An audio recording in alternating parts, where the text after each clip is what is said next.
Hi friends, అందరికీ నమస్కారం. మరి మనము యశోధరాయణం అనే గ్రంథం ద్వారాగా జ్ఞానాన్ని తీసుకుంటున్నాం ఫ్రెండ్స్. దానిలో భాగంగా యశోధరమాత కథ పూర్తి అయ్యి తర్వాత మనము సాధనా ప్రక్రియలు ఎలా ఉంటాయో తెలుసుకునే మార్గంలోని ముందుగా మనము కొద్దిగా తెలుసుకుంటున్నాం ఫ్రెండ్స్. అయితే దానిలో భాగంగా సరైన బంధాల మార్గంలోకి అడుగులు, అంటే సరైన బంధాల మార్గంలోకి ఎలా అడుగులు వేయాలని చెప్పేసి అన్న దాని గురించి ఇక్కడ ఒక ఆయన మనకి చెప్తున్నారు.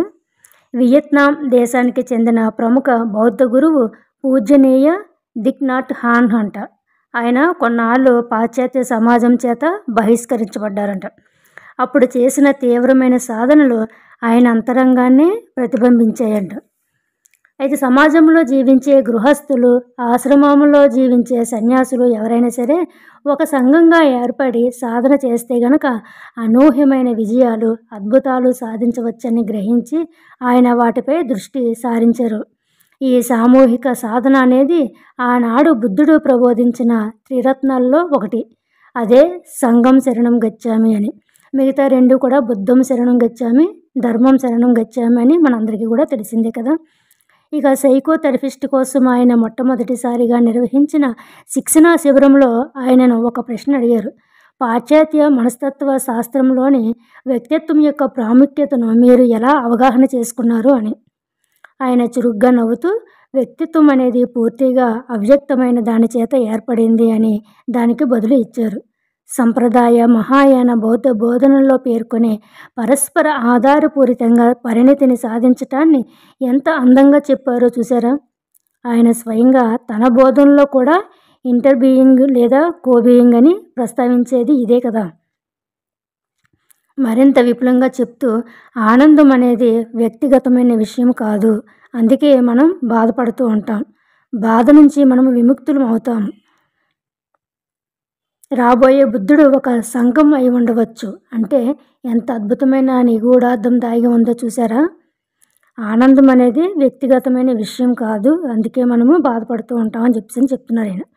బాధ నుంచి విముక్తులు అమ్ముతాము అంటే ఎలాగా, రాబోయే బుద్ధుడు ఒక సంఘం అయి ఉండొచ్చు కాబట్టి మనము బాధ నుంచి విముక్తులు కాగలమని చెప్తున్నారు.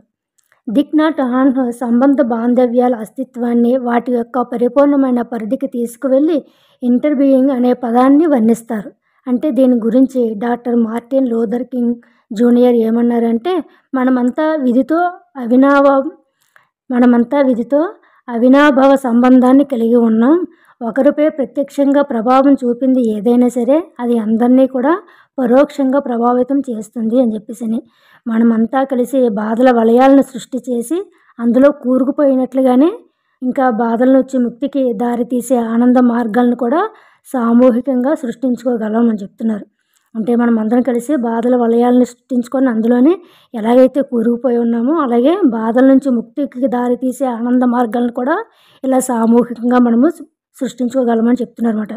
బౌద్ధ గురువు జోవన్నా మెకి అనే ఆయన ఈ గ్రహం యొక్క ఉన్నతి కోసం సకల ప్రాణుల సంఘం అనే పద ప్రయోగాన్ని చేసి సరైన బంధాల ప్రాధాన్యతను నొక్కి వక్కానిస్తున్నారు.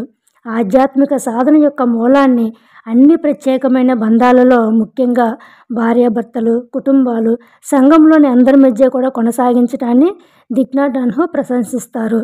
వీటి కోసం ఆయన కొన్ని పద్ధతులను కూడా వివరించారు. ఇవి ఇంటర్బీయింగ్ అనే విశాలమైన పరిధిలోకి ద్వారాలను తెలుస్తాయి. ఆనందం అనేది వ్యక్తిగతమైన విషయం ఏమీ కాదు. మనం మరో విధంగా చెప్పుకోవచ్చు కూడా, దుఃఖం అనేది కూడా వ్యక్తిగతమైన విషయం కాదు అని. ఆచరణాత్మకంగా ఈ బోధనలను దగ్గర సంబంధాలలో అన్వయించుకోవటానికి థిక్ నాట్ హాన్ అనే ఆయన 4 ప్రేమ మంత్రాలను మనకు అందజేశారట. ఈ మంత్రాలు అతి సులువైన వాక్యాలే కానీ మనసుకు ఎంతో సాంత్వనను ఇస్తాయి అని చెప్తున్నారు. సరైన బంధాలలో గనక స్పష్టమైన సంకల్పాన్ని, ఏకాగ్రతను ఇచ్చే దివ్య జీవన బాంధవ్య సారంగా వీటిని మనకు అందజేశారు. అవి ఏంటంటే చూద్దాం. డార్లింగ్ అంట. డార్లింగ్, నేను నిజంగా ఇక్కడ మీకోసమే ఉన్నాను అని చెప్తున్నారు. ఇక్కడ 4 పాయింట్లు చెప్పారన్నమాట. ఇలాగా ఏంటంటే, డార్లింగ్, నేను నిజంగా ఇక్కడ మీకోసమే ఉన్నాను అని. ఇంకా డార్లింగ్, మీరు ఇక్కడ ఉన్నారని నాకు తెలుసు, ఇది నాకు ఎంతో ఆనందాన్ని ఇస్తుంది అని. ఈ 2 మంత్రాలను కూడా పరస్పరం చెప్పుకున్నప్పుడు అవి వాటి యొక్క ప్రధాన ఉద్దేశమైన ఉండటాన్ని గురించి స్పష్టం చేస్తూ ఉంటాయి అని చెప్తున్నారు. ఎదుటివారి ఉనికిని ఎంతో ప్రత్యేకంగా గుర్తించి ఆనందిస్తాం. ఇద్దరూ కలిసి సాధన చేస్తున్నప్పుడు పరస్పర శక్తి వర్షించటం మొదలవుతుంది. ఈ పద్ధతిలో గనక దివ్య జీవన బాంధవ్యంలో కలిసి ఉండటం యొక్క లోతును, స్థిరత్వాన్ని బలోపేతం చేసుకుంటాం మనం. ఇక 3వది, డార్లింగ్, మీ బాధను చూశాను, అందుకే నేను మీకోసం ఇక్కడ ఉన్నాను. ఇక 4వది, డార్లింగ్, నేను బాధపడుతున్నాను, దయచేసి నాకు సహాయం చేయండి అని చెప్పేసి. ఇలాగా మళ్ళీ ఈ 3, 4 మంత్రాలను కూడా పరస్పరం నిబద్ధతో చెప్పుకున్నప్పుడు ఇతరుల బాధను పంచుకోవటానికి ఆస్కారం ఉంటుంది. బాధను పంచుకోవటం, కలవటం, తెలుసుకోవటం, ప్రతిస్పందించటం ఇవన్నీ కూడా చాలా ముఖ్యం అంట మనకి. మన సంప్రదాయంలో చనువుగా ఉండటానికి తరచూ దూరంగా ఉంటూ వస్తాం. మన సంప్రదాయంలోనే చనువుగా ఉండటానికి తరచూ దూరంగా ఉంటూ వస్తాం. అంటే ఏంటంటే మనం చనువుగా ఉండవలసిన ప్రదేశాల్లో ఏం చేస్తుంటున్నాము, అదే ప్రదేశంలోనే దూరం అవుతూ ఉంటున్నామట. ఊరికే పైనే ఉండటానికి ప్రాధాన్యతను ఇస్తూ ఉంటాము. మనం హృదయపూర్వకంగా అక్కడ లేనప్పుడు ఎరుగుతూ ఉండటానికి ఇది సహాయపడుతుంది. మనము హృదయపూర్వకంగా అక్కడ ఎప్పుడైతే లేకుండా ఉంటామో అప్పుడు ఎరుకుతోనైనా సరే ఉండటానికి మనకి ఇలాంటివి మంత్రాలు మనకు ఉపయోగపడతాయని చెప్తున్నారు. ఒకరు లేరని గుర్తించినప్పుడు కలిసి ఉండటాన్ని ఇది ప్రోత్సహిస్తుంది. ఎవరైనా సరే మనకు తోడు లేరని సరే మనకి ఎప్పుడైనా మనకు అనిపించినప్పుడు ఇలాంటి మంత్రాలు మనం అప్పుడప్పుడు అలాగ వెళ్ళి వేసుకుంటూ ఉంటే కనుక ఇది మనకి ప్రోత్సహిస్తుంది అని చెప్తున్నారు. జంటలతో కలిసి పని చేస్తున్నప్పుడు తరచుగా ఇవన్నీ కేవలం మీరు చెప్పటం లేదా చేయటం వల్ల ఏమీ ప్రయోజనం లేదు. జంటలతో కలిసి పనిచేస్తున్నప్పుడు తరచుగా ఇవన్నీ కేవలం మీరు చెప్పడం వల్ల కానీ లేదా చేయటం వల్ల కానీ ఏమీ ప్రయోజనం లేదు. ఒకసారి మీ భాగస్వామితో చెప్పాక లేదా చేశాక మీరు ఏం చేస్తున్నారో అదే అత్యంత ప్రధానం. అందరూ ప్రతిసారి సరిగ్గా చెయ్యాలి అని చెబుతూ ఉంటాం. ఎదుటివారి కోసం సదా సిద్ధంగా ఉండటం, వారితో కలిసి ఉండటం, వారిని జాగ్రత్తగా చూసుకోవటం, వారి పట్ల ఆసక్తితో, గౌరవంతో, మమతతో ఉండటం, బాధలతో సహా వారిని సంపూర్ణంగా అంగీకరించటం అనేది మన అస్తిత్వం యొక్క లక్షణాలను గుర్తు చేసుకొని పెంపొందించుకునే విధానం అన్నమాట. దీన్నే దిక్ నాట్ ఆన్ ఏమంటున్నారంటే నిజమైన ప్రేమ మార్గం అని చెప్తూ ఉంటారన్నమాట. ఏమిటది? ఎప్పుడైనా సరే ఎదుటివారి కోసం కూడా మనము ఎప్పుడు కూడా సిద్ధంగా ఉండాలని చెప్తున్నారన్నమాట. మనం ఎవరి గురించి అయితే మనం ఎప్పుడు కూడా మనతోటి సరిగా మాట్లాడట్లేదు అనేసి కొంతమంది బాధపడుతూ ఉంటారు. అలాంటి వాళ్ళ గురించి చెప్తున్నారు. ఎప్పుడు కూడా మనము ఎదుటివారి గురించి బాధపడుతూ ఉంటాం కదా, అలా కాదు, ఎప్పుడు కూడా ఎదుటివారి కోసం మనం ఎప్పుడు కూడా సిద్ధంగా ఉండాలి అని చెప్తున్నారు. ఎలాగంటే వారితో కలిసిపోయి ఉండటం అని, అలాగే వాళ్ళని జాగ్రత్తగా చూసుకోవడం, వారి పట్ల ఆసక్తితోటి, ప్రేమతోటి, గౌరవంతోటి, మమతతోటి, ఇలాగా బాధలతో సైతం కూడా ప్రతి ఒక్క విషయంలో కూడా వాళ్ళని సంపూర్ణంగా అంగీకరించాలనేది ఆయన అస్తిత్వ లక్షణాలను చెప్పేసి ఇలాంటి లక్షణాన్ని గుర్తు చేసుకొని పెంపొందించుకునే విధానం అన్నమాట. దీన్నే దిక్కాన్న ఆయన ఏమంటున్నారంటే దిక్ నాట్ ఆన్ ఏమంటున్నారు, నిజమైన ప్రేమ మార్గం అని చెప్పేసి ఆయన చెప్తూ ఉంటారన్నమాట. నిజంగా ఇవన్నీ చేయాలంటే చాలా కష్టం, చాలా సాధన అవసరం ఫ్రెండ్స్. మనము ఏదైనా సరే ఎదుటి వ్యక్తులు మనం కొంతమంది ఒక్కొక్కరు జీవితాలను అయితే అసలు స్పందించరు, ఎలా ఉన్నామని అడగరు, ఏం చేస్తున్నామని మాట్లాడరు. కానీ అలాంటప్పుడు వాళ్ళు ఎంతో బాధపడుతూ ఉంటారు. కానీ ఇవి తెలుసుకొని వాళ్ళు నిజంగా ఈ యొక్క లక్షణాలను గుర్తు తెచ్చుకొని ఎరుకుతో కనుక సాధన చేసుకుంటూ ఉండి వాళ్ళ యొక్క బాధల్ని చాలా మట్టుకు దూరం చేసుకోవచ్చు. కానీ దానికి ఎంతో సాధన చాలా అవసరం ఫ్రెండ్స్. ఇక దిక్ నాట్ ఆన్ మంత్రాలు మరి సాధన పద్ధతిలో ప్రత్యేకమైన అనుబంధానికి ప్రాధాన్యతనిస్తాయి. పరస్పరం ఇరువురికి కూడా ప్రాధాన్యతనిస్తాయి. కేవలం తమ ఉనికిని సంపూర్ణంగా అందిస్తున్నవారు, సంరక్షిస్తున్నవారే కాకుండా స్వీకరించవలసిన ఆవశ్యకత ఉన్నవారు, బాధ యొక్క వాస్తవంలో నిలబడి సహాయం అందించేవారు కూడా ప్రధానమే. పరస్పరం ఉనికి యొక్క ఆవశ్యకత ఎంతో ముఖ్యం. ద్వారం 2 వైపుల నుంచి తెరవాలి. ఏదైనా హాని కలుగుతుందేమోనని దాచుకోవటం లేదా తప్పించుకోవటం లేదా నటించటం అనేది లేకుండా స్పిరిచువల్లీ బైపాస్ చేయకుండా ధీరత్వంతో ఎదుర్కోవాలి. దిక్ నాట్ ఆన్ బోధనలో యశోధర యొక్క జ్ఞాన మార్గానికి, బుద్ధుని యొక్క జ్ఞాన మార్గానికి మధ్య ఉన్న వ్యత్యాసాన్ని 2 విధాలుగా నొక్కి చెప్తుంది. ఒకటి ప్రత్యేకమైన అనుబంధాలపైనే నేను చూశాను దృష్టి సారించింది. ప్రత్యేకమైన అనుబంధాలపైనే నేను చూశాను అనేసి దృష్టి సారించిందంట. ఇది సంప్రదాయ బౌద్ధ బోధనలకు, ముఖ్యంగా అనాత్మ భావనకు భిన్నంగా ప్రత్యేకమైన వ్యక్తులతో ఉన్న ప్రత్యేకమైన అనుబంధాలకు వర్తిస్తుందన్నమాట. ఇక పరస్పర భావం కేవలం ఇవ్వటం మాత్రమే కాకుండా తీసుకోవటాన్ని కూడా సాధన చేస్తూ ఉండాలి అని చెప్తున్నారు. కొంతకాలానికి 2 స్థాయిలు తొలగిపోయి ఇక కేవలం కలిసి ఉండే తత్వమే మిగిలి చివరి వరకు సహా సృష్టి చేసే తరుణం ఆరంభమవుతుంది. ఎప్పుడు కూడా ప్రత్యేకత అంటే అనుబంధాల గురించి ఒక ప్రత్యేకత ఇస్తూ ఉండాలని చెప్పేసానంటే ఒక ప్రత్యేకంగా నేను చూశాను అన్న దాని గురించి వాళ్ళ గురించి మనము దృష్టి సారించాలి అని చెప్పేసి అనేసి చెప్తున్నారు. ఒకటి. రెండవది ఏంటంటే పరస్పర భావం అంటే కేవలం ఇవ్వటమే మాత్రమే కాకుండా తీసుకోవడం కూడా అలవాటు చేసుకుంటూ ఉండాలి అని చెప్తున్నారు. కొంతకాలానికి 2 స్థాయిలు కూడా తొలగిపోయి ఇక కేవలం కలిసి ఉండే తత్వమే మిగిలి చివరకు సహసృష్టి చేసే తరుణం ఆరంభమవుతుంది అని చెప్తున్నారు. ఎప్పుడైతే ఒక ప్రత్యేకత అనేసి పరస్పర భావం ఈ 2 కూడా మనము అలవాటు చేసుకుంటూ ఉంటామో, అదే సాధన చేసుకుంటూ ఉంటామో చివరికి మనము సహసృష్టి చేసే తరుణం ఆరంభమవుతుంది అని చెప్తున్నారు. బుద్ధుడు ఒంటరి పదాన్ని సూచించారు. ఆయన ఒంటరిగానే ఒక పదాన్ని సూచించారు. ఆయన మరణించే ముందు మీ స్వీయ ముక్తి కోసం అలు పెరగకుండా శ్రమించండి, అప్పో దీపో భవ అని సందేశం ఇచ్చారట. మీ స్వీయ ముక్తి కోసం అల్లు పెరగకుండా ప్రతి క్షణం కూడా శ్రమించండి అని చెప్తూ అప్పో దీపో భవ అని సందేశం ఇచ్చారన్నమాట. అయితే యశోధర కథలో అలాగే సరైన బంధాల మార్గంలో కొన్నిసార్లు నీ వెలుగు మాత్రమే కాకుండా నీతో ఉన్న ఇతరుల వెలుగు కూడా అవసరం అవుతుంది అని చెప్తుందన్నమాట.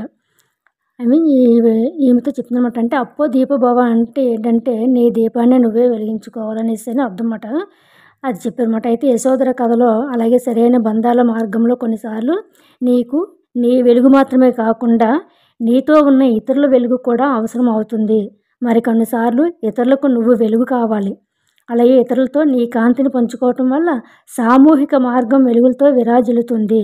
కొన్నిసార్లు అంధకారంలో ఒంటరిగా ఉన్నప్పుడు నీ స్వంత వెలుగే నీకు నిరాశకు ఆశకు మధ్య ఉన్న తేడాను తెలియజేస్తుంది. ఇది అత్యంత అవసరం కూడా.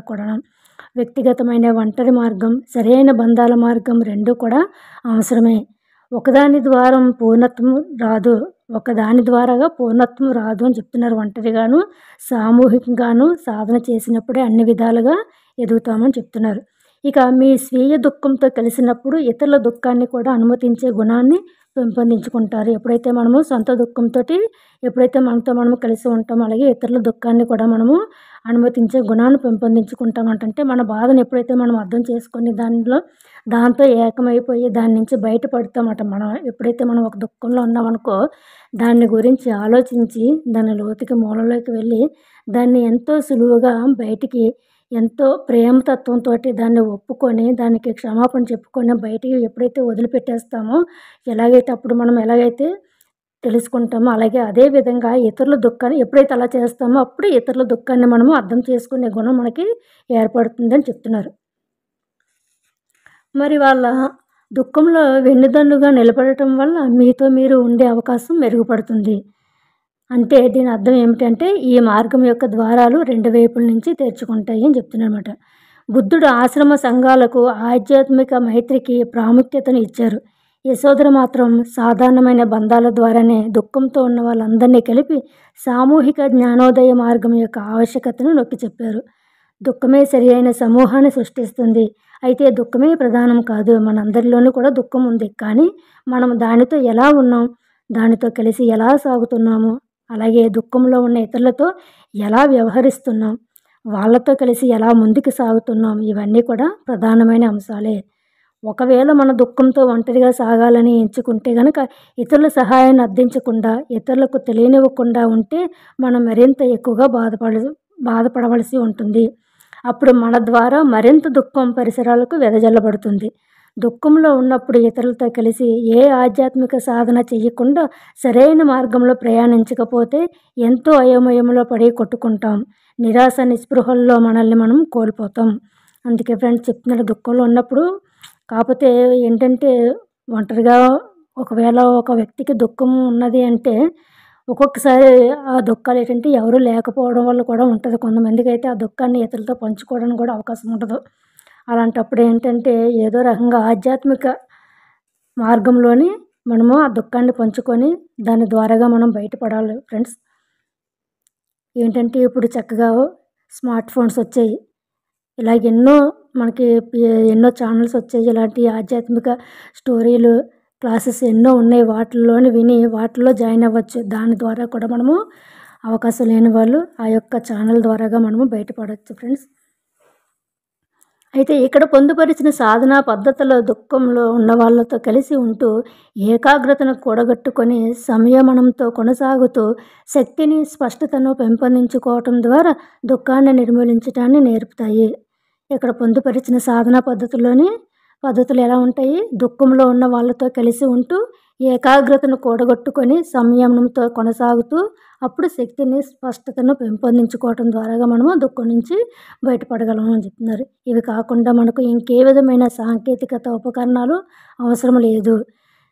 మనకు సహజంగా ఉన్న వాటిని ఎలా ఉపయోగించుకోవాలో తెలిస్తే చాలు. అది మానవులైన మనలో ఇదివరకే అమర్చబడి ఉంది.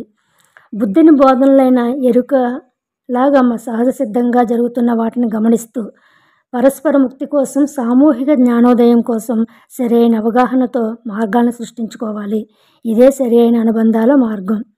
బుద్ధుని బోధనలైన ఎరుక అనే ఒక బోధన మనకి అందించారు బుద్ధుడు. దాంట్లోలాగా సహజ సిద్ధంగా జరుగుతున్న వాటిని గమనించుకుంటూ పరస్పర ముక్తి కోసం, సామూహిక జ్ఞానోదయం కోసం సరైన అవగాహనతో మార్గాలను మనమే సృష్టించుకోవాలి అని చెప్తున్నారు.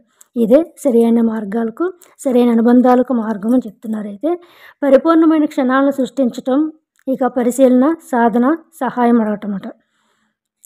అయితే ఏంటంటే ఇక్కడ మనకి సాధన కార్యక్రమం, సాధన వాక్యాలు మనకి కొన్ని ఇచ్చారు. ఎలా సాధన చేయాలన్న దాని గురించి. అయితే ఏంటంటే ఇక్కడ పరిశీలన ముందుగా సంబంధ బాంధవ్యాల్లో దుఃఖం అనేది జీవితంలో ఒక భాగం. అందులో మీరు ప్రత్యేకమైన వారేమీ కారు. ఇతరులతో కలిసి వాటిని అనుభవిస్తాం. మీలోని ఇతరులోని కూడా దుఃఖాన్ని మన్నించమంటున్నారు. మనలో ఏదైతే దుఃఖాన్ని ఉందో దాన్ని మన్నించాలి, గౌరవించాలంటే మనలోనే కాదు, ఇతరులో ఉన్న దుఃఖాన్ని అయితేనేమి, మనలో ఉన్న దుఃఖాన్ని అయితేనేమి మన్నించి గౌరవించండి. తర్వాత సహాయాన్ని అందించండి అని చెప్తున్నారు. వాస్తవంగా మీరు ఎక్కడైతే ఉన్నారో అక్కడే ఉన్నది ఉన్నట్లుగా అంగీకరించండి. సహనంతో, సంయమనంతో ఉండటం నేర్చుకోండి. సంరక్షణను పొందిన దానికి కృతజ్ఞతలై ఉండటం తెలుసుకోవాలి.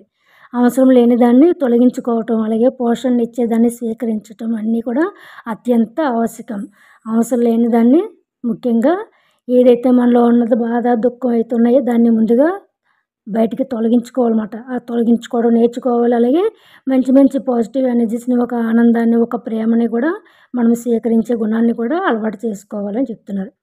అయితే ఇక్కడ పరిశీలన, ఈ క్రింద ఇవ్వబడిన దాన్ని ఒంటరిగా వ్రాయండి అంట. ఆపై సమూహంలోని ఇతరులతో మీ సజ్జన సాంగత్యంలో పంచుకోండి అని చెప్తున్నారు. మీరు సహాయాన్ని ఎప్పుడు ఏ సమయంలో అడిగారు? మీరు సహాయాన్ని ఎప్పుడు ఏ సమయంలో పొందారు ఆలోచించండి.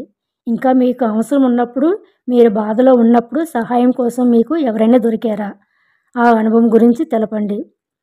మీకు ఇతరుల సంరక్షణను, సహాయాన్ని అందించిన సమయాన్ని, అలాగే మీరు స్వీకరించలేకపోయిన దాని గురించి ఆలోచించండి. కారణం ఏమిటి? దీని ద్వారాగా మీరు ఏం నేర్చుకున్నారు? ఇంకా ఒకానొక ముఖ్యమైన బంధంలో ప్రతిష్టంభన అనిపించేది లేదా భయంకరంగా అనిపించేది ఏది? ఇతరులతో చర్చించిన ప్రవర్తన ఏదైనా ఉందా? లేదా గుంపనంగా ఉంచింది ఏదైనా ఉందా? దానికోసం సహాయాన్ని కోరటానికి మీరు సంసిద్ధంగా ఉన్నారా? మిమ్మల్ని నిలువరిస్తున్నది ఏది? మీరు సంకోచించేలా చేసేది ఏది? ఇలా చిందరవందరంగా ఉన్న గది, ప్రయాణ ప్రణాళికలు విఫలం కావటం, అలాగే సమస్యలో కూరుకుపోయినట్లు అనిపించడం, వీటిలో ఏది మిమ్మల్ని కుంచుకుపోయేలా చేస్తుంది? ఇక మీ అడ్డంకులను మీరు ఏ విధంగా తొలగించుకునే ప్రయత్నం చేస్తున్నారు? సహాయాన్ని కోరటాన్ని మీరు ఏ విధంగా సాధన చేస్తున్నారు?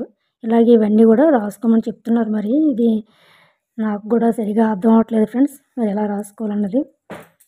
అయితే ఇక్కడ వ్యక్తిగత సాధన అనేది ఎలా చేయాలని ఇక్కడ చెప్తున్నారు.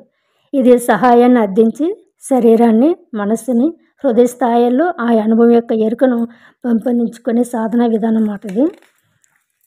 ఇక్కడ ఏంటంటే ముందుగా స్థిర సుఖాసనంలో కూర్చొని చేతులు రెండు కలిపి పట్టుకొని కళ్ళు మూసుకోవాలి. శ్వాసధారాన్ని ఏకదాటిగా గమనిస్తూ ఉండాలి. అలాగే 3-5 నిమిషాల పాటు. ఇక రెండు చేతులతో లేదా ఒక చేతితో సహాయాన్ని అడిగి పొందినట్లుగా భావించాలన్నమాట. 2 చేతులతో అయినా కావచ్చు, లేదంటే ఒక చేతితో అయినా సరే సహాయాన్ని అడిగి పొందినట్లుగా మనం ఏదైతే మనకి ఏదైనా ఒక సంకల్పం ఒకటి ఏదైనా కోరిక కావాలంటే దాన్ని 2 చేతుల ద్వారాగా మనం సహాయాన్ని అడుగుతున్నట్లుగా చేతులు చాచి అడిగి ఆమె అలాగే ఆ యొక్క కోరిక మనకి ఆ యొక్క సహాయం మనకు అందినట్లుగా భావించినట్లుగా పొందమంటారన్నమాట. అప్పుడు మీ చేతులను తెరిచి విశ్వం నుంచి, ఇతరుల నుంచి, కంటికి కనిపించిన దాని నుంచి ప్రజ్ఞ, కరుణ అనే దివ్య శక్తులను స్వీకరిస్తున్నట్లు భావించండి. అప్పుడు అడిగిన తర్వాత అప్పుడు మీ చేతులను తెరిచి ఆ విశ్వం నుంచి మాట అంటే సరిగ్గా నేచర్ దగ్గర చూపించి అలాగే ఇంకా ఇతరుల నుంచి అలాగే కంటికి కనిపించిన దాని నుంచి అంటే కంటికి కనిపించలేని ఎన్నో సూక్ష్మ లోకాలు ఉన్నాయన్నమాట. ఎంతో నక్షత్ర లోకాలు ఇలాంటివన్నీ కూడా అలాగే వాటి నుంచి కూడా దైవ లోకాలు ఇవన్నీ కూడా మనకి కనిపించవు. అలాంటి వాటి దగ్గర నుంచి కూడా మనకి ఒక ప్రజ్ఞ, కరుణ, ప్రేమ అనే దివ్య శక్తులు మనం స్వీకరిస్తున్నట్లుగా భావించండి అని చెప్తున్నారు. మనస్సు, శరీరాల ద్వారా సహాయాన్ని కోరే ఈ భంగిమను ఎరుకతో గమనించండి. ఈ భంగిమలో గాఢమైన శ్వాస తీసుకోండి. అనుభూతులు వస్తే గనకైతే రానివ్వండి, వాటంతట అవే పోనివ్వండి. మీరు మాత్రం హృదయపూర్వకంగా స్వీకార భావంతో హాయిగా విశ్రాంతిగా కూర్చొని ఉండండి. ఇక బంధాలలో ధ్యాన సాధన, మన బంధాలలోని ధ్యాన సాధన ఎలా చేయాలన్న దాని గురించి ఇక్కడ చెప్తున్నారు. ఈ విధమైన ధ్యాన సాధన సంరక్షణను అడిగి స్వీకరించటాన్ని ప్రతిబింబిస్తుంది. సమూహంలో ఉన్న ఇతరులతో ఉన్న జంటగా చేయాలన్నమాట. సమూహంతో చేసిన పర్వాలేదు, లేదంటే జంటగానే సరే ఏదైనా సరే ఇతరులతోటి చేస్తే మనకి ఇంకా బాగుంటుందని చెప్తున్నారు. ఒక వ్యక్తి ఈ సూచనలు చదివి వినిపించి సాధన ప్రారంభించే ముందు బెల్ మోగించాలి. కుషన్స్ పైన ఎదురెదురుగా కూర్చొని అంటే కిందన బెడ్షీట్ లాంటివి చిన్న చిన్న పరుపులు లాంటివి ఉంటాయి కదా, అలాంటివి మీద కూర్చోమంటారన్నమాట. అలాగా ఎదురెదురుగా కూర్చొని కళ్ళు తెరిచి చేతుల్లో చేతులు వ్రేళ్ళల్లో వ్రేళ్ళు కలిపి పట్టుకొని ఇలా జంటగా మౌనంగా హాయిగా ఉచ్ఛ్వాస నిశ్వాసాలను గమనిస్తూ ఉంటే ఎలా ఉందో ఆస్వాదించండి. మీ చేతులు విప్పి ఒక చేతిని అర్థిస్తున్నట్లు మరో చేతిని హృదయం పైన ఉంచి స్వీకరిస్తున్నట్లుగా కూర్చోండి. ఈ భంగిమలో గాఢంగా శ్వాసిస్తూ ఉండండి. శరీరం, మనస్సు, హృదయాలను తెరిచి అడగటం, పొందటం అనే దానిపైనే పూర్తిగా శ్రద్ధ మనము పెట్టాలి. కరుణా ప్రవాహం మీ చుట్టూరా పొంగి పొర్లి మీలో, మీ జంటలో, మీ ఇద్దరి మధ్య నిండిపోయినట్లుగా అనుభూతి చెందండి ఒక 5 నిమిషాల పాటు. ఎదుటివారి ఉనికిని మీరు ఏ విధంగా అనుభూతి చెందుతున్నారో చెప్పండి. ఈ విధంగా హృదయపూర్వకంగా అడిగి స్వీకరించటం అనే ధ్యాన సాధన ద్వారాగా మీలో ఏం పొందిందో తెలపండి. ఒక క్షణం మౌనంగా గడిపిన తర్వాత ఈ సాధన పూర్తి చేసినట్లుగా బెల్ మళ్ళీ మోగించాలి. ఇలాగా మనము ఈ యొక్క సాధనలు చేసుకుంటే అండదండగా నిలవటమాట. అంటే అండదండగా నిలవటం అంటే ఇతరుల దుఃఖాన్ని ఎరుకుతో గమనిస్తూ ఉండండి. దుఃఖంలో ఉన్న వాళ్ళని వదిలిపెట్టి వెళ్లకుండా వాళ్ళ యొక్క దుఃఖాన్ని పంచుకోండి. అంటే ఇది ఇతరుల కోసం నిలబడటమే కాకుండా ఇతరుల పట్ల బాధ్యత మెలగటం కూడా అవుతుంది. అందరితో అన్ని విధాలుగా సంపూర్ణంగా కలిసి ఉండటం అన్నమాట. ఇది ప్రత్యక్షంగా లేదా పరోక్షంగా క్రియాశీలకంగా కనిపించకపోవచ్చు. చూడటం, వినటం, తెలుసుకోవటం, సంరక్షించటం వంటి వాటికి అనుసంధానించి అదే సమయంలో అన్నింటి పట్ల విస్తృతమైన అవగాహనను పెంపొందిస్తాయి అని చెప్తున్నారు. ఇలాగా ఈ యొక్క సాధనలు మనము చేసుకుంటూ ఉంటే మన జీవితంలో కూడా మనం కూడా అద్భుతాలు ఎన్నో కూడా పొందవచ్చు ఫ్రెండ్స్. ఇక రెండవది అండదండగా నిలవటం. ఇతరుల దుఃఖాన్ని ఎరుకుతో గమనిస్తూ ఉండండి. దుఃఖంలో ఉన్న వాళ్ళని వదిలిపెట్టి వెళ్లకుండా వాళ్ళ యొక్క దుఃఖాన్ని పంచుకోండి. అంటే ఇది ఇతరుల కోసం నిలబడటమే కాకుండా ఇతరుల పట్ల బాధ్యతతో మెలగటం కూడా. అందరితో అన్ని విధాలుగా సంపూర్ణంగా కలిసి ఉండటం అన్నమాట.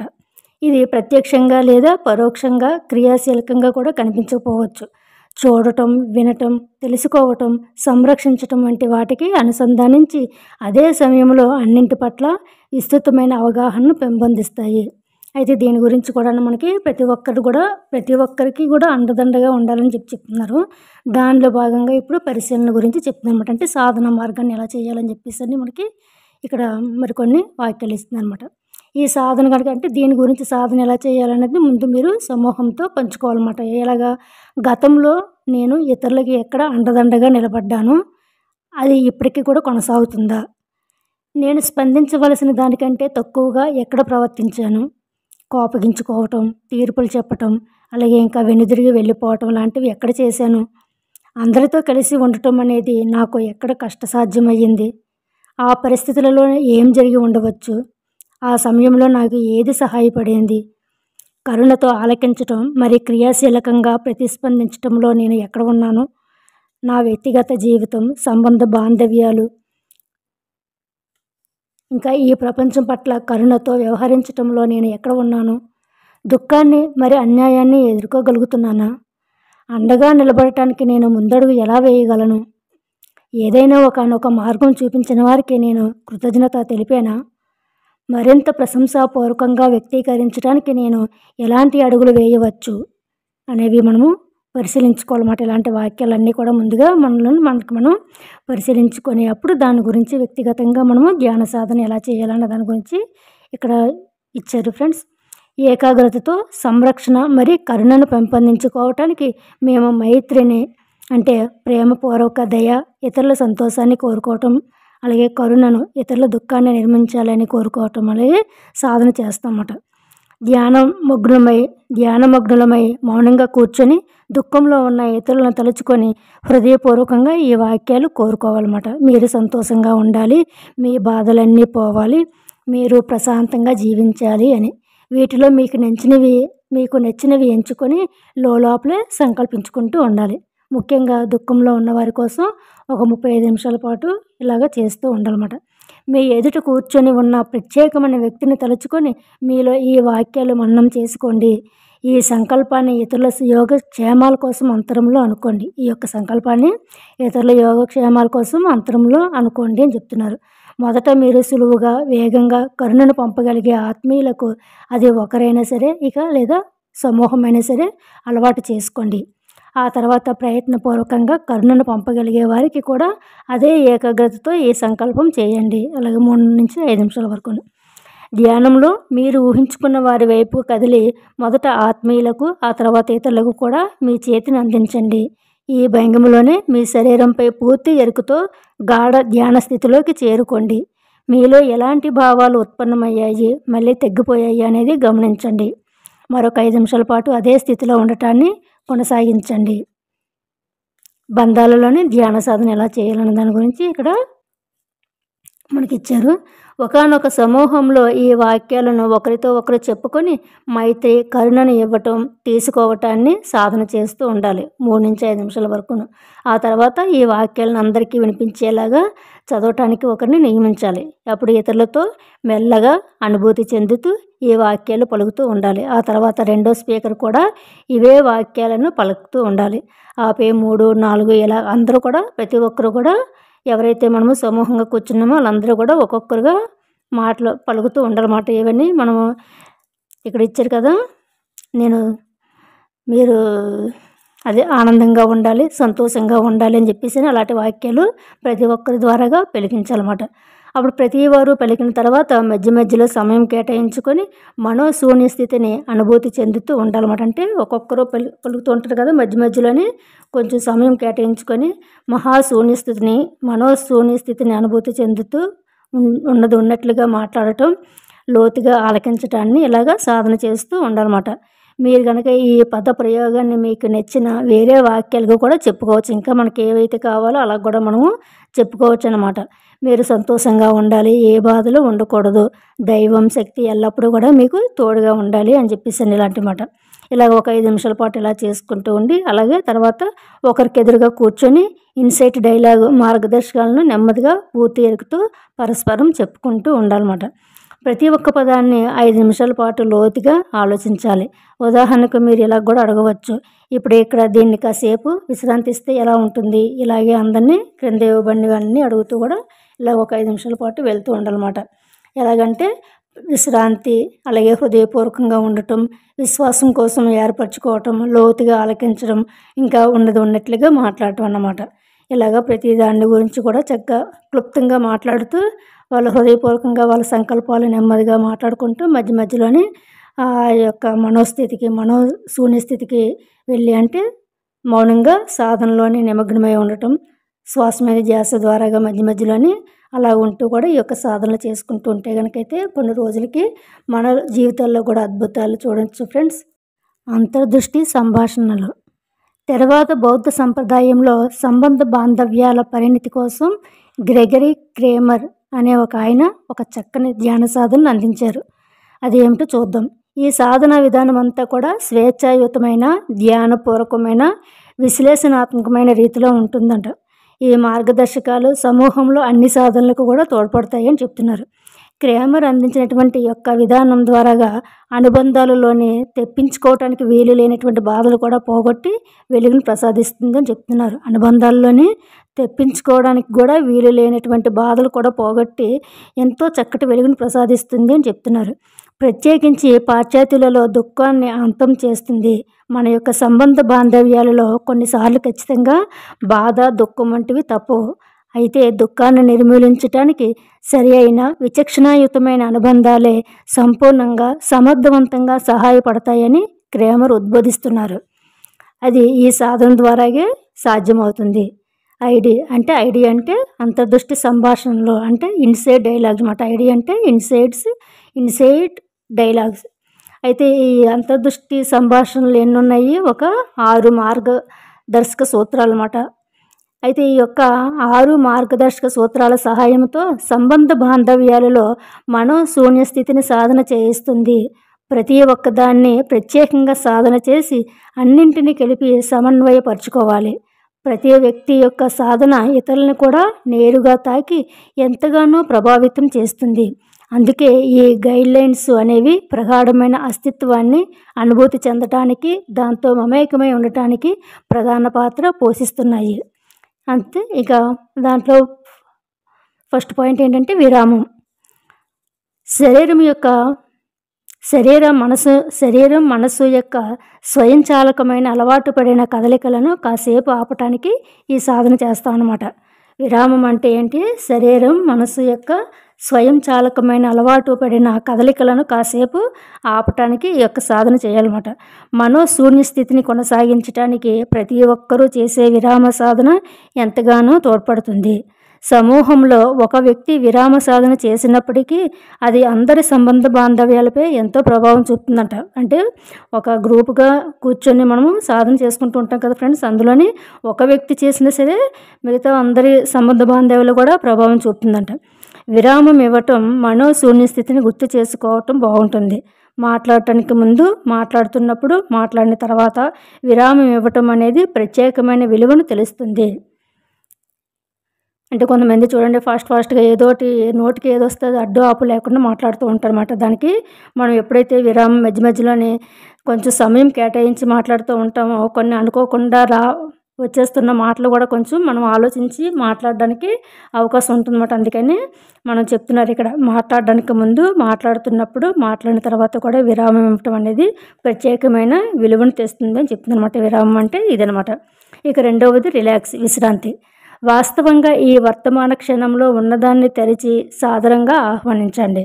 శరీరంలో మనస్సులో ఉన్న ఒత్తిడిని పోగొట్టడానికి, హాయిని అనుభూతిని చెందటానికి అవకాశం కలుగుతుంది. యథార్థంగా ఇక్కడ ఉన్నదాన్ని పరిపూర్ణంగా అంగీకరించేలా చేస్తుంది.